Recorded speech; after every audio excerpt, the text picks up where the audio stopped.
How are we doing, class? My name is Mike. I'm going over fire extinguishers. One of these.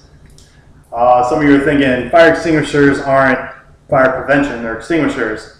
But what they prevent is fire from spreading or getting worse. Nowadays, they're located everywhere. Any commercial building, homes, boats, large vehicles, aircrafts. So the lay person gets to play firefighter. If a fire starts, they can now prevent it from getting worse and becoming out of control. What it's not intended for are really big fires that can cause immediate harm or damage to them.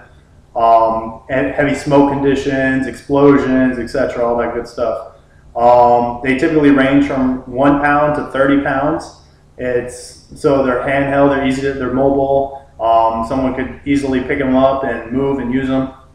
They even have fire extinguishers that are like spray cans now. They've gotten so small. Real quick, I know I don't have much time for this. It was developed in England in 1723, which was interesting because it contained a liquid that would put out the fires, and it would actually expel out of the can by igniting gunpowder in the can. So that sounds really dangerous, but in 1928, dry chem extinguishers were created, and it was used for special classes of fires until 1950s. That's when it became like the most used fire extinguisher. Homes had them and everything by that time. In the United States, we have different classes of different fires and different classes of extinguishers, or different extinguishers for different fires. If you're a green triangle or class A fire is considered ordinary combustible. The red square or class B is considered a flammable liquid. The blue circle or class C is considered electrical equipment. The yellow star or class D is considered a combustible metal. The black hexagon or class K is considered a kitchen fire or oils and fats. I don't know why they didn't just do class E, but they jumped all the way to K, I guess, to make it easier to remember it's kitchen fires. Basically where fire extinguishers are located are anywhere where there's high traffic area. A lot of people walk through, easily seen. They're usually mounted on a wall in an enclosed area where you can easily access it. The different fire extinguishers are used for obviously different types of fires.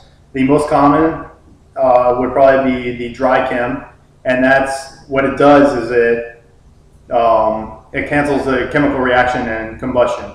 So basically the fire tetragon states that if you have heat, fuel, oxygen, and a chemical reaction, that creates a fire. If you take out one of these components, there's no fire. So dry chem takes out the chemical reaction. Foam, it takes out the oxygen. It basically makes a film over the fire. It doesn't allow the fire to get oxygen, fire goes out. Water obviously takes out heat, so that makes the fire go out. Halon or clean agents like carbon dioxide, that also takes out the chemical reaction or the oxygen out of it.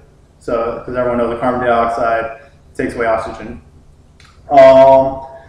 They're supposed to be maintained. Most apartments and most large companies, they do it every 30 days. If you do use a fire extinguisher, it's out of service. You can't just, oh, I used a little bit of it, I'm going to go ahead and put it away and reuse it later, because it doesn't work like that. A lot of it will settle down and it will actually get jammed inside the fire extinguisher. So it needs to be repressurized and everything. Real quick, I'll show you the fire extinguisher that's here with me. Up here, this is the gauge that tells you how full and if it's been in use or not. It has a pin right here that needs to be pulled out. The mnemonic to use a fire extinguisher is pass. It's pull, which basically you pull the pin. Pull, aim, use this hose to aim wherever you want to use the fire extinguisher. Squeeze, you squeeze this handle up. Once this pin's out, this is how you use it. You squeeze it up and it will actually shoot out the dry chem. And then sweep. They want you to go ahead and use it back and forth onto the fire to extinguish it. This one says it's used for A, B, and C class fires.